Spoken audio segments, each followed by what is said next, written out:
Hi, everybody. Welcome back into the Sporting News Studio. I'm Stephen Levine. Thanks to the UPS Team Performance Index, we are analyzing all of your March Madness matchups. I'm joined on the telephone by Mike DeCourcy, college basketball writer for Sporting News. And Mike, it's time to take a look at Duke versus Creighton. An interesting matchup. If you look at the TPI measure, they're pretty evenly matched. Total TPI is 119 and change for both teams. Of course, Duke is a much higher seed, a 2 versus a 7. How even do you find these two teams when they're going head-to-head? Well, I think the first thing you have to remember is that one recorded its metrics in a more challenging conference and against a more challenging schedule outside the conference as well. Duke played as good a collection of opponents, not always on the road and that sort of thing, but a good as collection of opponents as anybody played outside the league. So there's a little bit of an advantage in that they've been through more, that they have played more tough games. But what I see when I look at this is I see a team in Creighton that is extremely proficient offensively going against a team that can struggle defensively, but doesn't necessarily struggle against the kinds of things that Creighton does. That's where Creighton maybe has a problem. The upside for Duke is that they are going against a Creighton team that is not very good defensively. If you look at the Cincinnati game, Cincinnati didn't score at that bad a rate relative to their own offensive issues, and also I thought Cincinnati gave up on possessions too early a lot of times. Took shots that were too quick, guarded. Maybe they didn't have to take them that early in the offense. Duke's not going to do that. Duke's going to run their stuff. I mean, they're a great offensive basketball team when they're at their best. They got a terrific point guard in Quinn Cook. They've got two great shooters in Seth Curry and Ryan Kelly.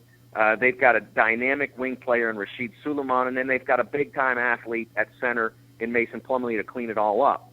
So all those things are going to pose great defensive issues for Creighton that I don't think they can handle.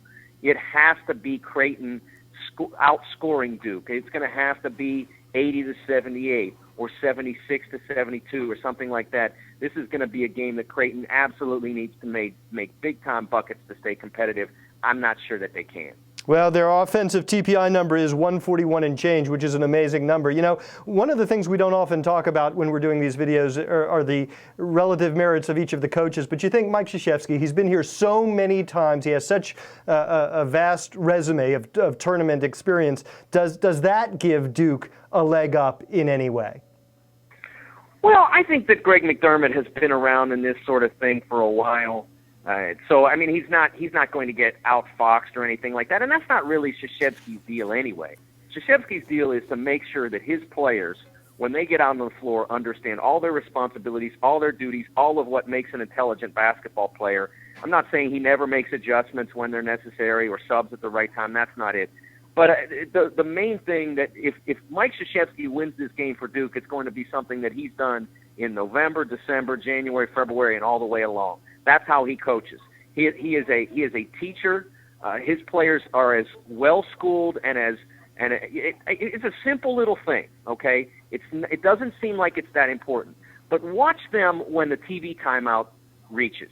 When they get to the point where the clock stops and it's 7:58 on the clock, their guys instantly turn and run to the bench. They are so aware of what's going on in the game that no one has to tell them it's a TV timeout. They know exactly when to go to the huddle. Like I said, it seems simple, but it absolutely underscores how well coached those players are. I don't see any other team doing that. They're aware. All right, that's Mike DeCourcy. I'm Stephen Levine in the Sporting News Studio. Thanks a lot to the UPS Team Performance Index, and thanks to you for watching.